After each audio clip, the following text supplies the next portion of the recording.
Commanded you guys.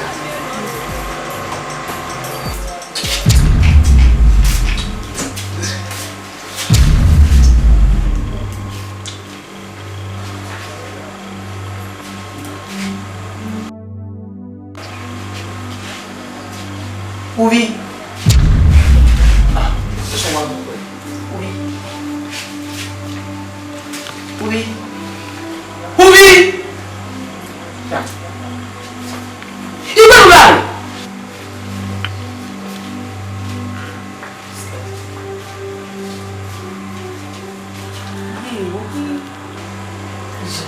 Já cheguei ali o eu sou. J'ai Shusati o tell me no nia. How na put me ya go sati. How ya go ko e me ya ge. O mu dai dangbe. Ah. Mi ro ba sumo. Ye ga je mi tsana. Ye ga je mi tsana. Ije. O sati. Oi. Ije.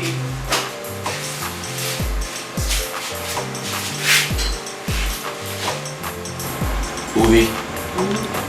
Il quatre ans ouais pas ouais. Mohamed. Nous d'avait ni souillé avec le pas. Mohamed. Oui. So we did it. Even when we look back. So yeah. Comment dire au gars?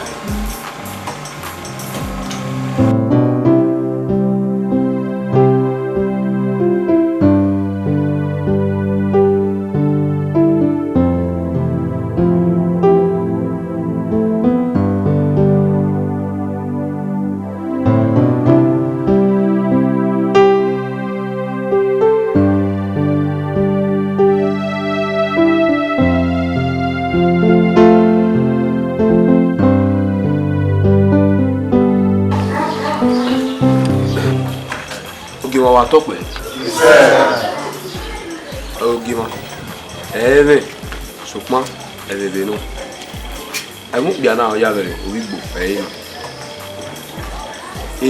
Ema oni akin obo. Mi o to. O ya bere ya de. When amudia yeke na. You know we owo me ozidune. Otin. Wa hen de video. Mr. Okechukwu, okay. Was it concerning the land issue? My king said you should explain. Okay. Okechukwu, is it true? My king, it is very true. It is true. I bought this parcel of land from my friend there, Ibinoba. It didn't take long before I saw tips of sand in my parcel of land that I bought with my money. Sand everywhere. I got shocked. That is the issue, my king. Thank you very much. Laro wena na ya wo. Nene my community wa. Yen wo. Ore gwa we ma ogewa. Egwa gi me nana. Ogewa. Egwa gi me. Ogewa.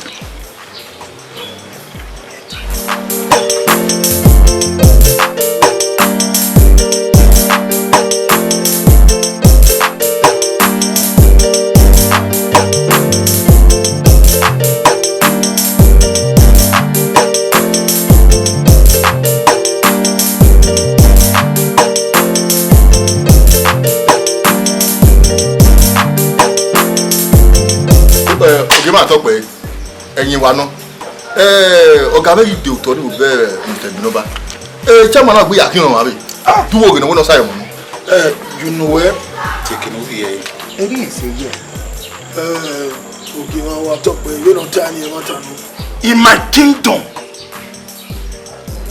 when I you know where rokoi be no what time no amara the boy ya amara the boy we may follow up.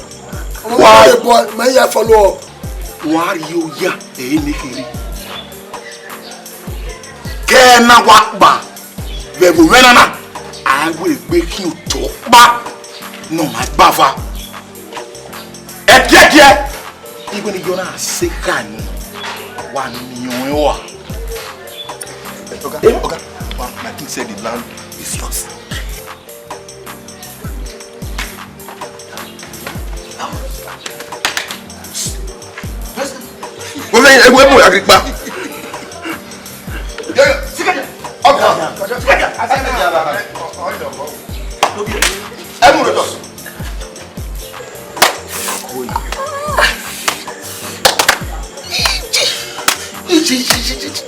Kena ba udwa bulu tole gagoni ukiha wawa yato ugagbedo bayo abusu ewo mela ento mede nu sambo wala wo wagyara temata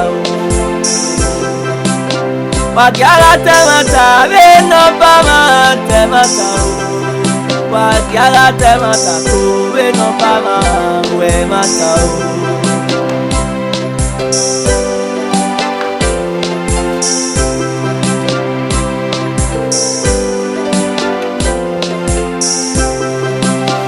ewo mela o wala bu wagyara temata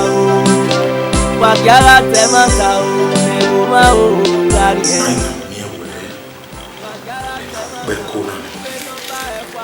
Ihia dole megisa.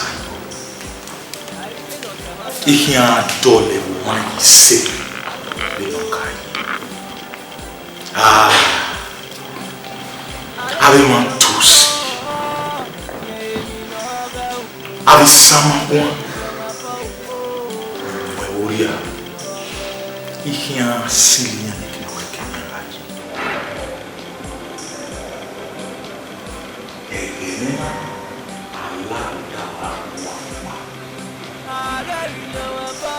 Unyime kekere memani Amia kuna ba muhamigo enemwa balite mata ibieka awene owilogia ihia yui nimi no lubela hundawe oriomina kina modionwe yego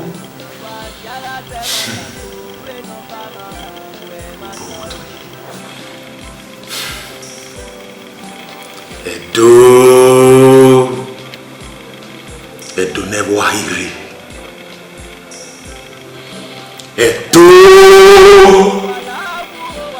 Edo isiapo Wagyara temata ewo ma o lari Wagyara temata we no ba ekwa ewe mata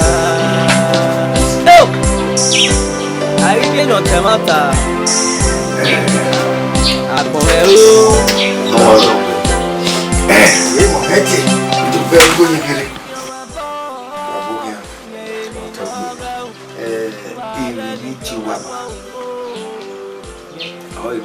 Ini no te sunu wa we kwa no de egbe mi radio eyin mi ga bere ru ya ga bere ru ja o we de lu wa mu e me sorry do ta o wa me wa na we e na we ka me yo wa ni ka me o ki wa o wa ke ju agbegbe so me yo e du de mi kere no ma se mi do pa Ewe onama eke wasunu nuwa ne ame ogi marugo oma kekuru wado gbina nyi kere se mi lopa no mo wa ti uwa fu me ajowa ne kai no wa to be yo wa si ame no si oni ewe guana wo mo le na re ina we gba owo ire wo gba ewe guana ana we ina we ado Nato no we la dia. We date o la gba ene but we ayata. E o le meje. O la gba o gba ya. O ma gba e. O gba ya. Do we he you get one. La you get o ma gba e. What's my gba e? Every man wa. Wo ko la we wa ni ba lu ko wa ni. Mo wa o we go la e we. Don't be say. We can give one. Why mo sa no wa. The Benin cow we Oge mama ifi akbere na yeye director hall. Agbayi director hall nga omwe. Iye o. Omo ko se uwe. Uda oge mama kwa lo wa no ga ye ruabo. No ya u ge yo ka o. Ma ka me ni ke ya fe. Tu wa to pojo ni na ko yo nga mo ruabo. Ri ma de ka ya wa ro ke ba ke ya e. Ya. Na me o egbe bigore. Egbe bigore. Na no bigo. We are look we manage caro e caro enoke ya fefe ma ya no ma ni bowo me mu no bo ni bu me mu no bo Kabo. Fokinaza iwa we fokinaza. To ni no teme. Me ni ko me awa me ni ma ni ya yi ko me awa we wo. Ni ni wa yo. Ala ni. Aba no ko ma we lo ke ba. Uga egbe. Wa go ma be bi ro. No be gini amude. Eru watai. Edi matai. Wo ta na wa ewe. Eru watai. Ne gwana bigo. We mo bia ojo bia mu la. Awa wa mugbo. Awa mo. Eru watai. Ya. Fe mere wa. We se nguna. E fokinaza we. Oje bi siga ro gbe yo ga. No wa talk to me we. Mama. Da we mojo. Iri eje agukuna. Iri di mujana eje.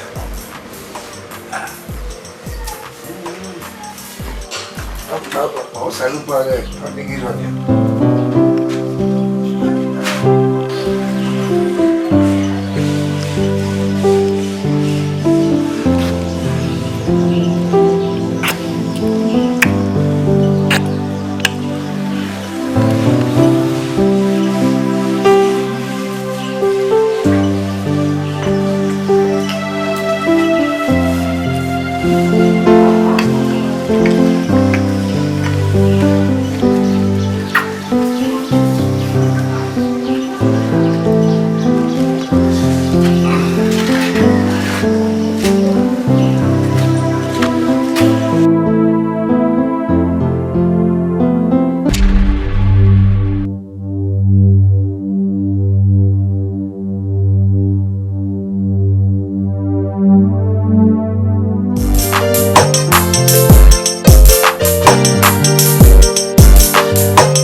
Oh yes, me hate relating.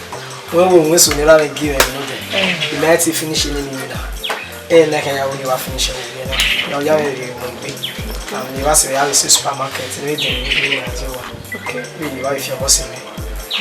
Because meeting me, I call you and I put up with the man I see. And we're all serious. So, Mama, purely la wow. After that,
O do e ma fe me. We gbe wa mame. Debe no ya mi usati mi bi anwi. Iye. Bi ni ya mi usati mi e. Uri. Ma ikuni akuye. Otu agbe. Ya.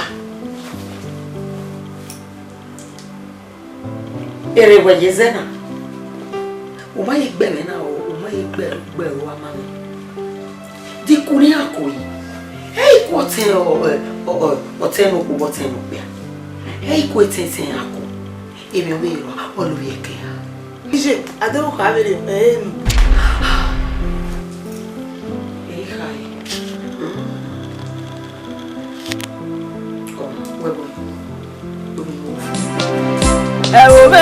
o, tanto mede no sambo.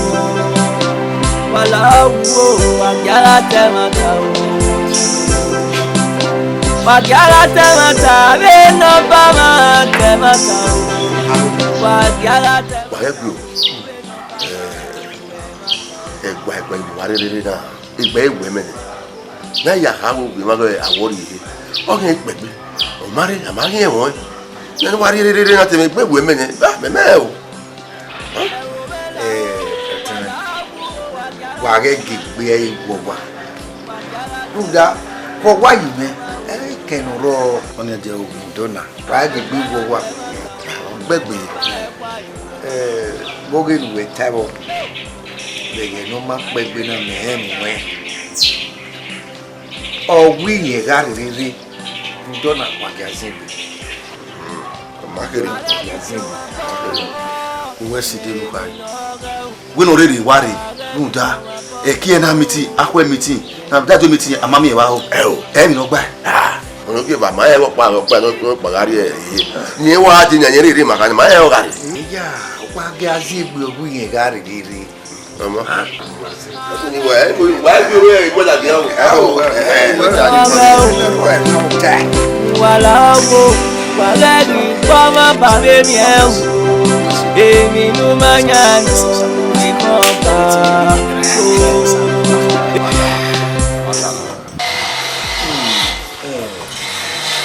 Ero ma ga ta we uku ori yeko wari. Ni ka ti na wo.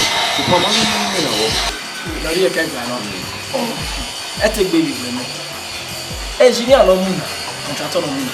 O wa gbe. Oni ma ka me o ira be o engineer e ira na chi. Ra be ati di te. Iye exam won. E to be me ase ba ni. Ona ni ya kado.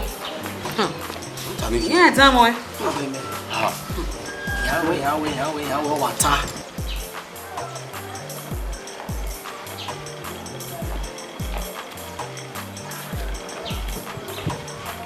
Ko ato.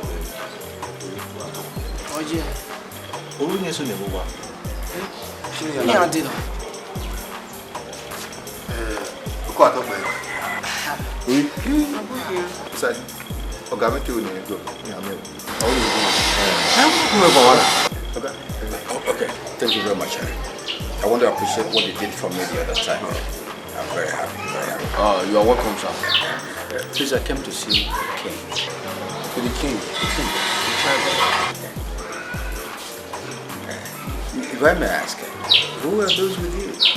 These are the princess, and these are the prince. Oh, the princess? Yeah, you're welcome, sir. The princess. You're welcome, sir. Thank you. I want to say the king is a very nice man. Straightforward king. It doesn't bend the rules. I'm happy about that. You see, Father is a man of justice. He hates intimidation. He doesn't take nonsense. Yeah, that's him. I love the culture of the Benin people. You can say that again. It's a very good tradition. You are welcome, sir. You are welcome to Benin, the land of peace. Igodo. That's very good. That's good. One is to the right, one is to the left. Igodo. Okay, I think we can go. Okay, when the kings come back, I will tell you. It's all right. Let me express my joy again over that word. Igodo. Okay. It's just like tomorrow. Igodo. Thank you, sir.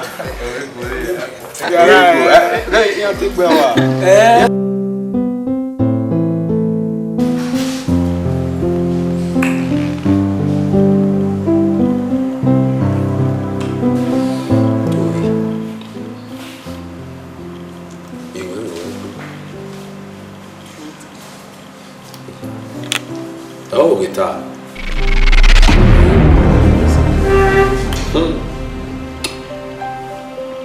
Equal. Equity.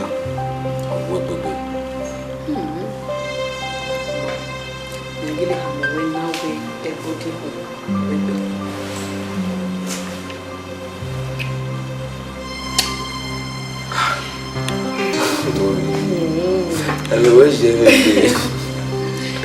when na liwe mi. Oh, kakabo.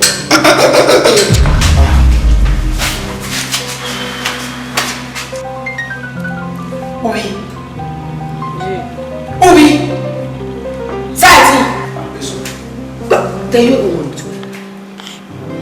Ah. Obi. Erika yi. E mo tagele yo. Phone mu wa le.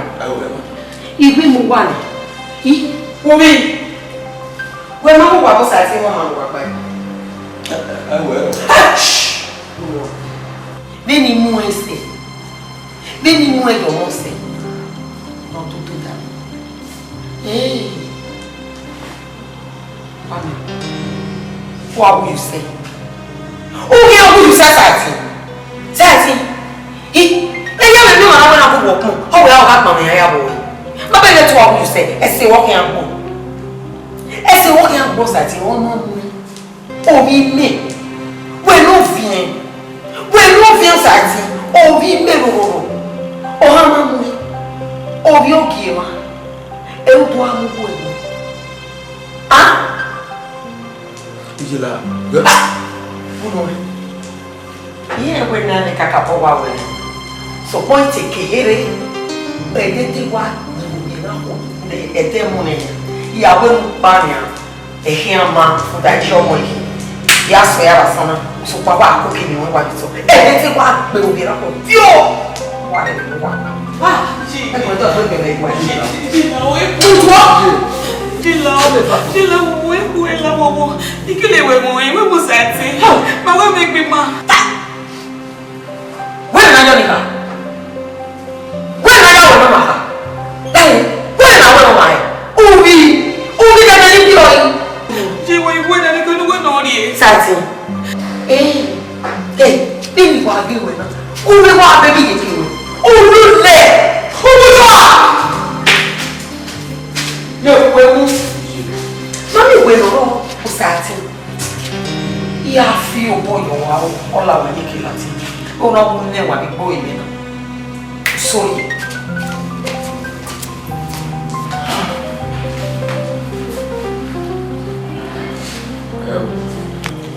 Il y a le dossier privé final. Ah. Il tient à ouvrir là une seule. Vous savez, non quoi? Et il y a. Il y a une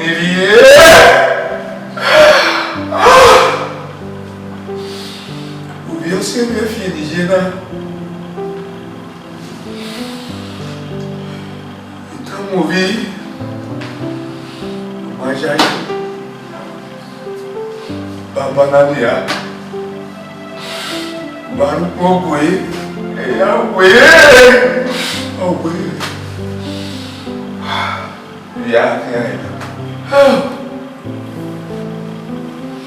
il faut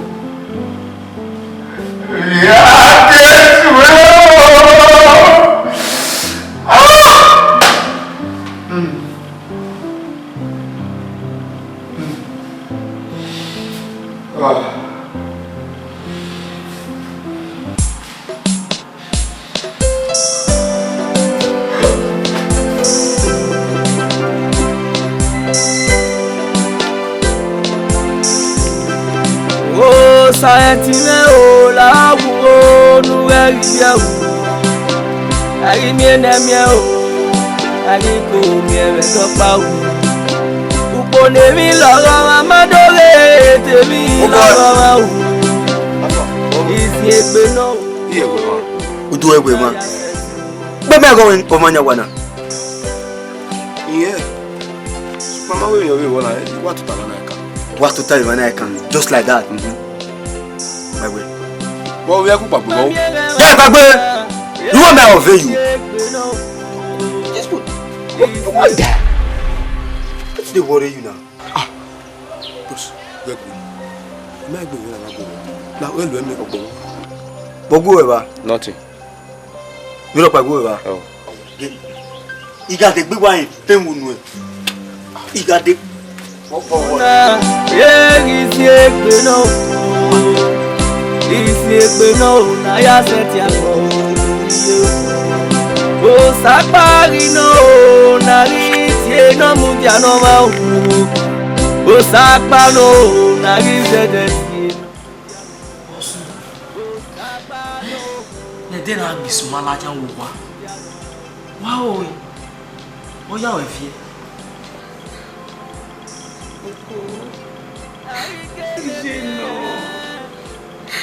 Ijina wa ge wo ko ni ye wo sa ti ye gwere.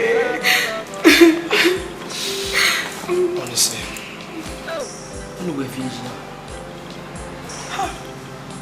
Iji by all this society we na ko we ni aku e. When we ever we buwa.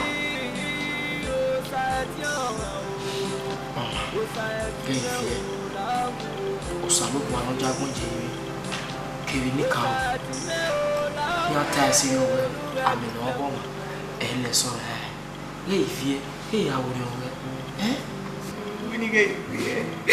We ga ina ya gwa lo seti. We ga ina miwe. Wini ge ifie. Ma. Ngoni ya awore we. Ya di ba wa ya kwa lo. Ye isu. Ya so ya ba. We only me aru. O le so to. No, honestly. Kweli na tena ngisi. Sile. Yo ba me ko. Sena.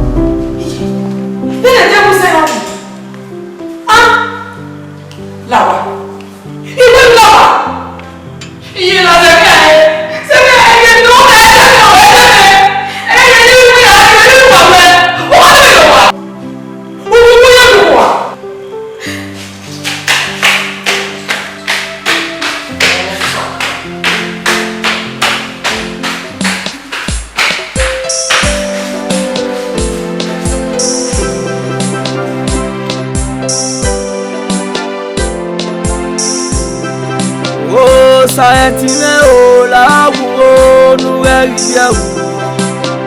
Ari mi enemie o. Ani ko mi ebe to pa o.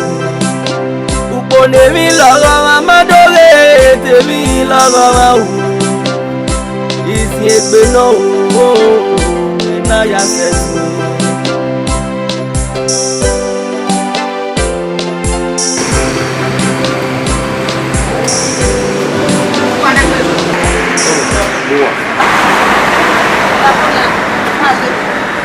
Madati adura.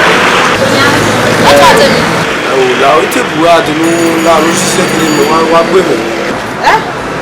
Yes. Ni la ni ze la enu e. Ni age we bo mi ade. Ye mo ge. Wa ade woni kwa ze la enu e. Ti as ma ti kokko meme. Ye. Beni wa age we na. Beni wa age we na wa le ma na mo la jama na re. Madala o. Ni me la o. E ku mi ya fe ebi ya fe wa gba lo. Ni la ni ya di. O ma. We se fragre o ni la lo. Upa oma mutia enu ni de la enu. Mutia ka meje.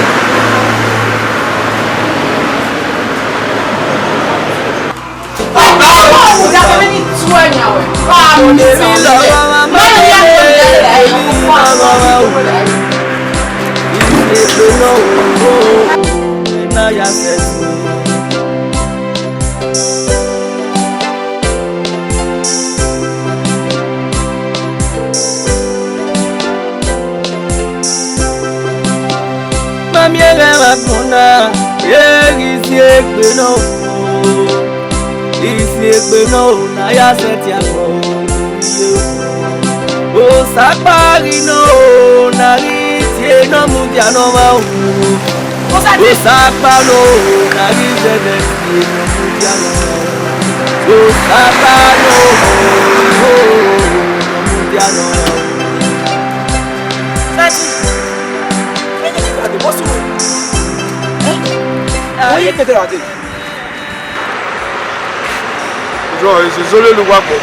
Osunu Agu webe na nai. Ibo pa pele. We Osunu uraya. Mara. We gweba. Iso yo wa dan. Eya wa ku webe na na, wa ki gbe ya wa ti e. Ya mi e we aya. Me mari e ke mi na ku mi. Simi. Ye kede ya ti.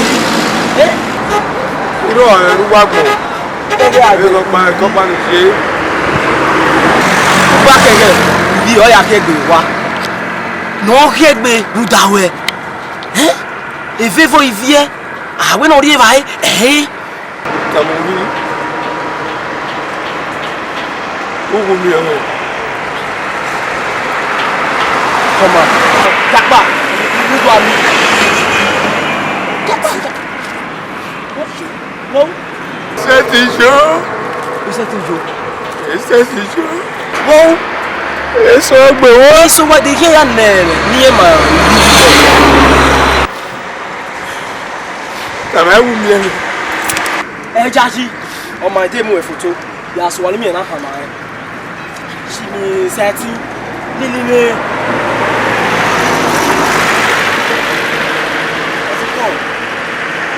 O ti je me wa lile mi ari wa o. Ai bi he kege ate.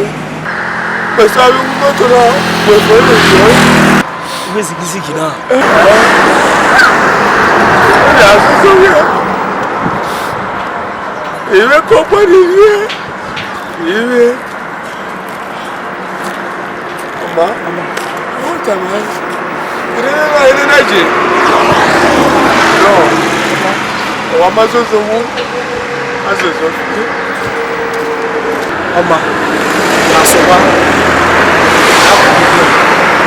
mo bi yo kede àǹtí eso ma pe iru popa owo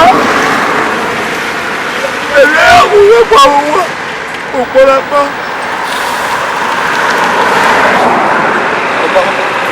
ọma wa eko ifi aya so ya do mi la wo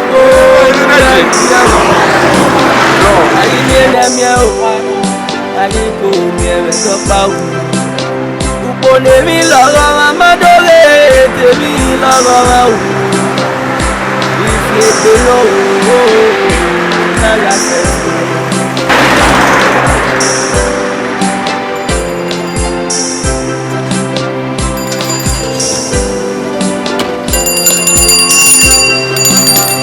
mami ele wa kuna ifi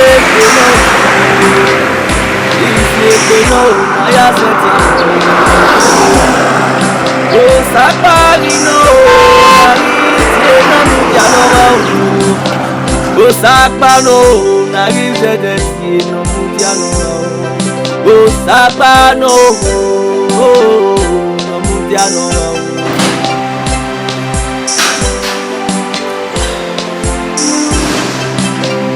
I get them, Aghe mi no si o ma ro lo mo mo. je afa ya ro fo. E wa mi si. E je ne mi rin aru ma mo si. Eni ki na wo ko ma na de. Ya ke be. We mi wa ni mi re na. Igbe wo. Yo se ti mama. Yo se ti mama. What am I? No put in a laugh here, can I do supermarket here? We know what will be for one. You are driving, you are in now I take one. Now you say, I think you are going to go on here. You want that? Where photo? Baby. No. Usatina hina. Usatina hina. Hello, imagine. On said, I fear.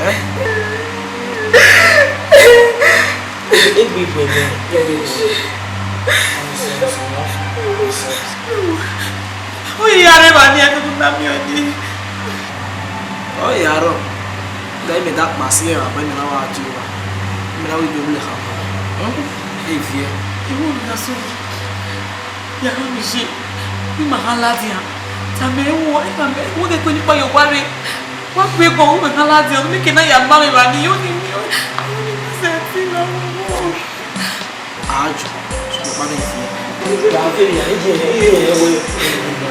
Okay. Oh, Sayatine, oh, Lagu, oh, Uwadiae. Agimienamia, Agigo, Elegbe. Uponemi lọ́rọ̀ amadore, tèmi lọ́rọ̀.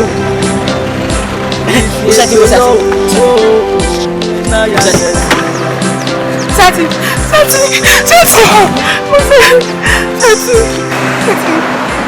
Okay, boy. What's the matter with? Come on, I didn't know. Honestly. Yeah, imagine. No, let me tell you, Yakba.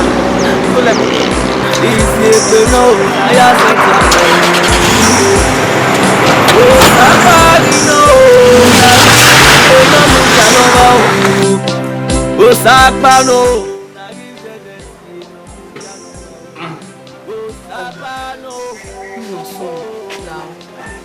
Carry one, We're getting here, baby. That's the real way you want to. I'll see it now. Way, driver. Don't know the outside, but I'm not only I can.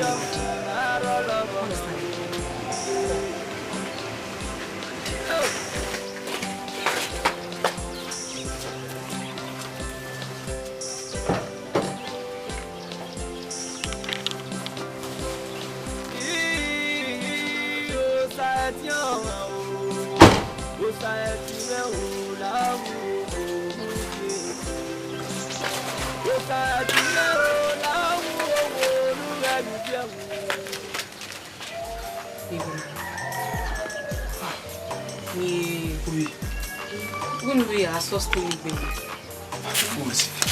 Only say, let me rock my you come and follow says of my manager. Hey, don't need it. Way, Yagari from time to time. You go and me. Smoke bano.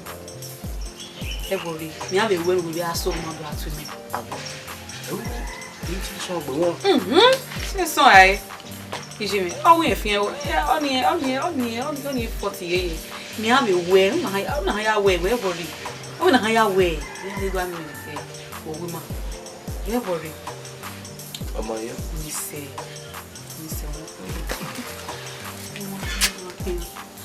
I'm only passing away. I'm coming. My dad won't have to go alone.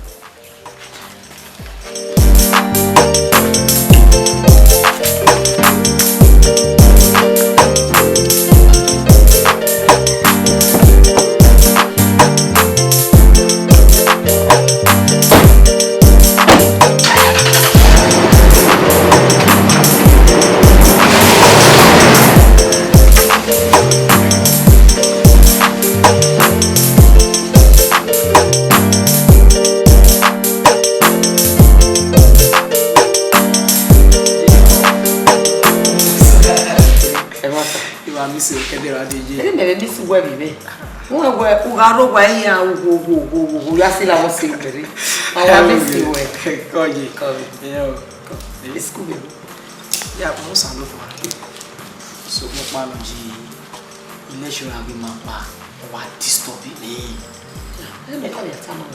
Any keleji, go back there. Wa daddy mi o ma, o wa do asun, wa do amure. Egbe me. E wata. Mama. Emi wa no le so ile lecturer no be ba ni wa bitale ni. Iji. E ti no so ile ba. Supo pa ni ya do we re mi. Agbon mi ba ka we dey na o we ni. E o ge bebe, nga mo gbon to pa. Izegbo yan. Mezegbo. O gbe la no so o si. Izegbo. Oh. What did you do? Iye bo wa ni sta. Ubi kata ba onu e ke so. Fara me egwe dem no kiri adina. Yori o me so to. Iye. Nene. Ya mere nesi. O se me nga mu ti ake.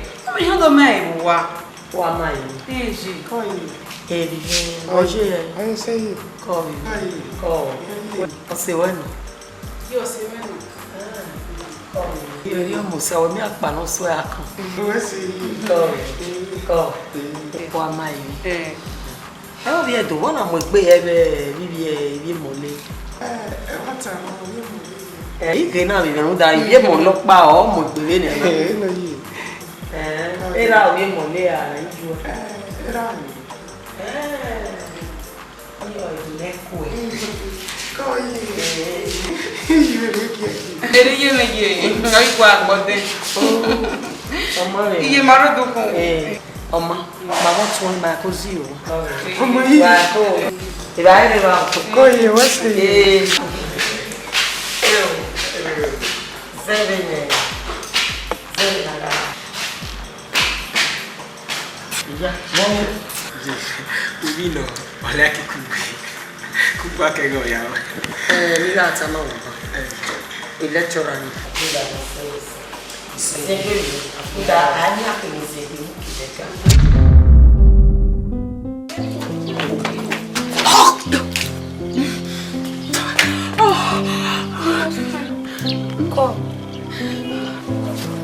Ubi, dame ropa. Vou aí.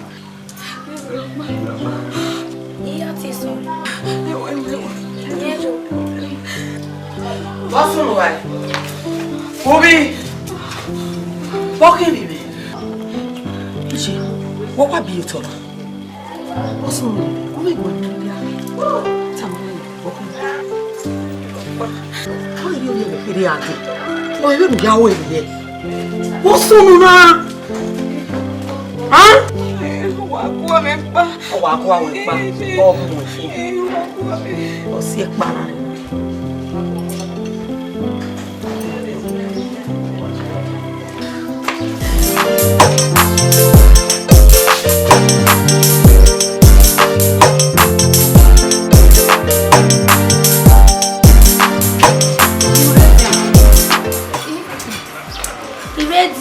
Agora já disse a uma que a mãe não. E eu hoje, né? O sete meu convite. É. E o meu é guana hoje que ganha nada. É, não de. E vai. Que não dói nada vai. O não dá no tal. Wewe tropa. Wewe. Waje, amuno sinu ro. Wa de ke ga ma. Ihe ate waro e foboni amu ere ona ware wo do kama me gwe. State mo ko bi. Endo we waso e bobo no bo kama me gwe state mo ko bi. Ero kutishio ta. Joga no ta ba. Guys, ni ya mo ere wewo. Wale minu ya o. Keke.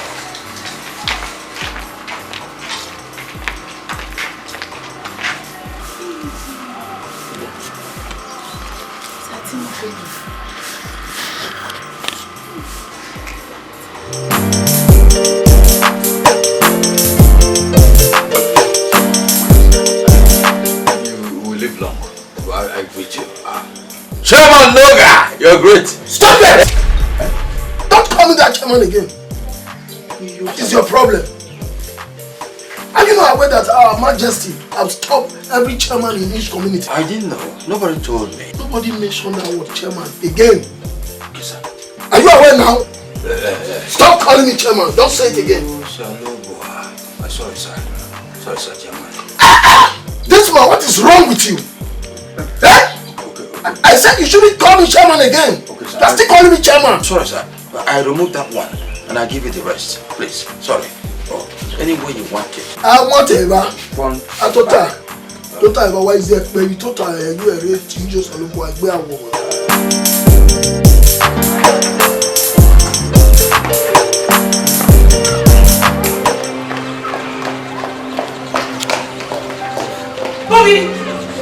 Bobby, you look better way.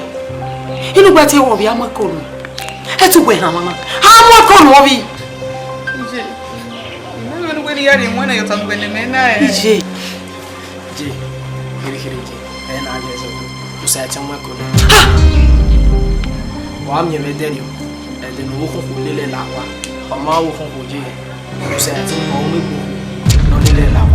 I don't know what's at your work before the Villa, why, Jerry? What's at your work on even? To come, Oba! Genola, and I just don't see if I do the if I will be out. Oba!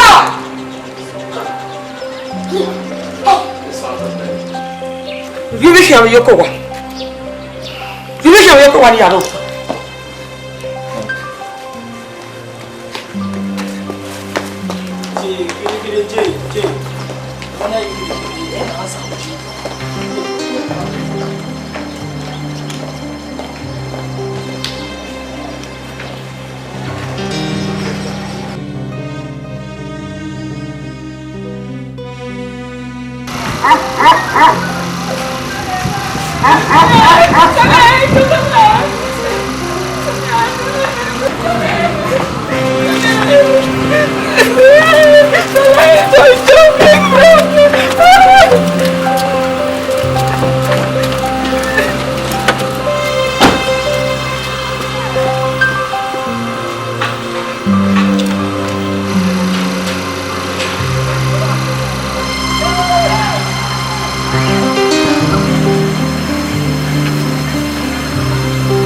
Anna!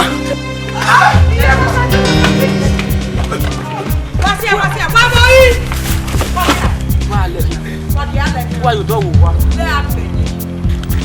All the van. Voilà.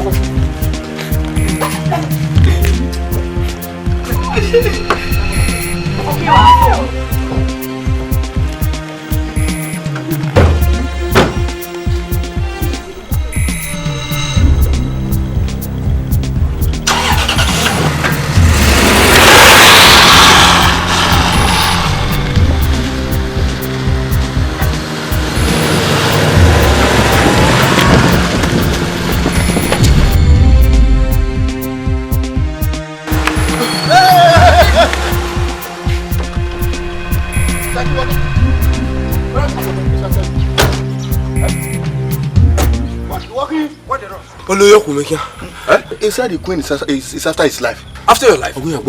What happened? What did you do? He said he didn't do anything. How can?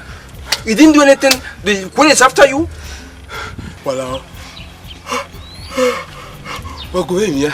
He said we should go and beg on his behalf. To go and beg? Yeah. Okay, join us. Come and join us. No. Oh, Ijo? Ijo?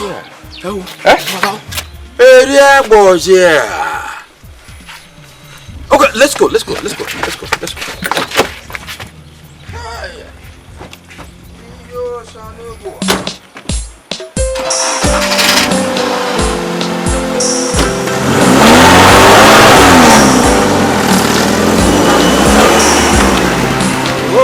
Osayetine Agu Uwadiae.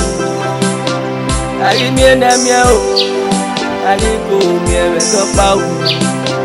Uponemi lọ́rọ̀ amadole tèmi lọ́rọ̀ Ife no na ya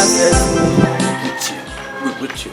But our queen, we came here on behalf of Osasuyi. We saw him running. When we confronted him, he couldn't say what was the problem. So we are here to say, whatever he did, forgive him. Anything. Agua. Just imagine that fool, a commoner, getting my daughter pregnant. Pregnant, your daughter. I will deal with him. And if anybody bet for him, I will get that person. We will not break my. You go now. We will never hear. Never. Come here, please. Come our leg.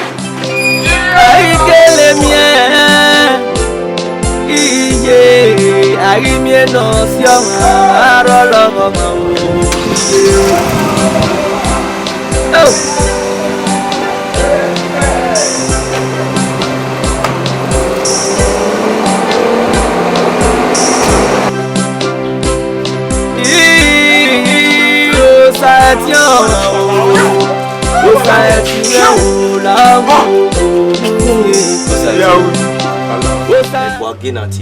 Egwe.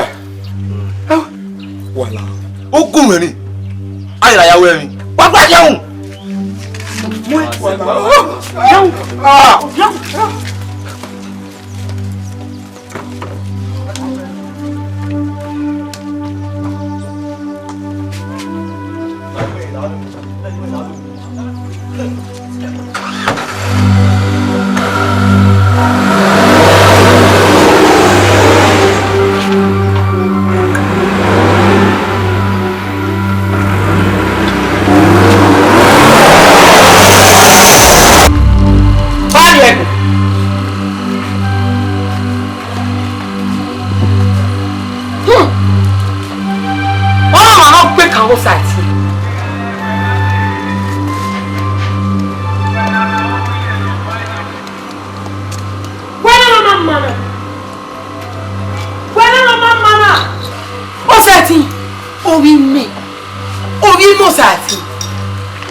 They know what happened. Ubio.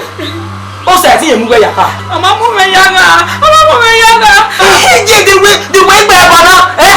Mama mu yaga then I be bana. What have you here?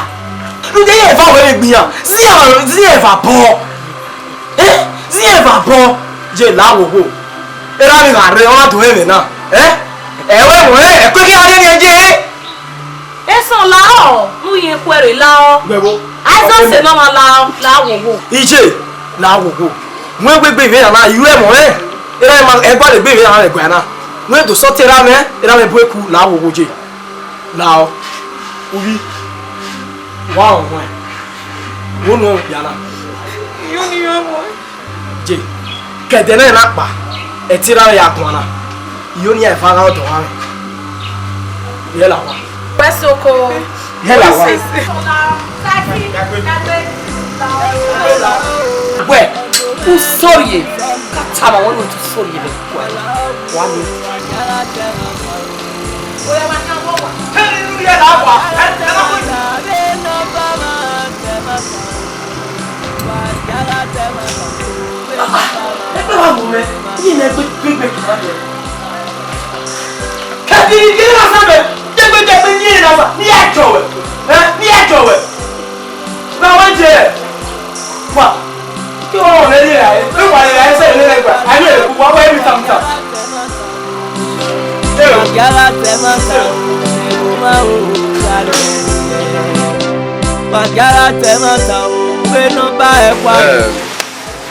Kaka bogo no. Cinema na ni da okuna. Kaka bogo le moi ya kun me ra me efosi no mu wala me. Ya wo cinema na. Osalobo afin agbe pa. Unda ma ya fe we na no ma. Wa mi ari moto ya fe ni do yo bi ya me ni do. Osalobo ofin agbe. Era me Osawaru yo da te fi na me kaka bokun ro baba de ba amoni ide he kaka bokun amoni ide he film na Edorisiagbon iwe film na imami mo kaka bokun director na kaka bo Aghahowa kaka bo wa re jogo no kaka bo era domo mo sera gbabo na we princess PM waya kaka bokmo we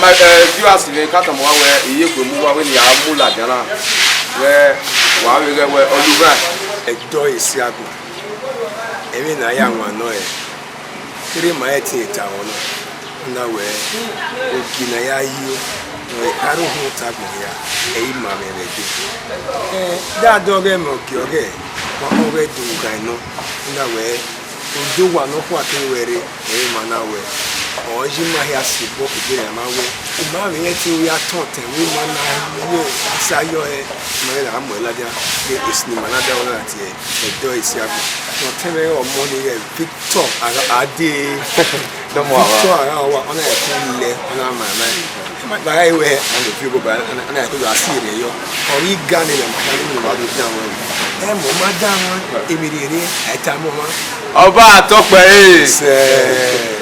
wa ya we se wa ni ge fi mejo. Amen. A very safe and peaceful journey. Take all glory in the mighty name of Jesus. Amen. Thank you for sound sleep and the good health in us this morning. And the fact that in that health there's energy to face this task before us today. Take all glory in the mighty name of Jesus. Investors have always come into Nollywood to invest and make profit. Let this investment not be in vain in the mighty name of Jesus. This project has a very big message from the little glance I've had of it. Cheating is not good. Even in the Bible, you've told us do not cheat the other. Sort of cheating, become the fool, because you, God, will make amends in the mighty name of Jesus. Amen. The investor is looking for one big thing to put in 10 naira and earn 15 or 20, as the case may be. Daddy, let this be his portion in the mighty name of Jesus. Nobody invests and loses and comes again. It's not possible. But when they invest and make profit, they come back and call the same team again.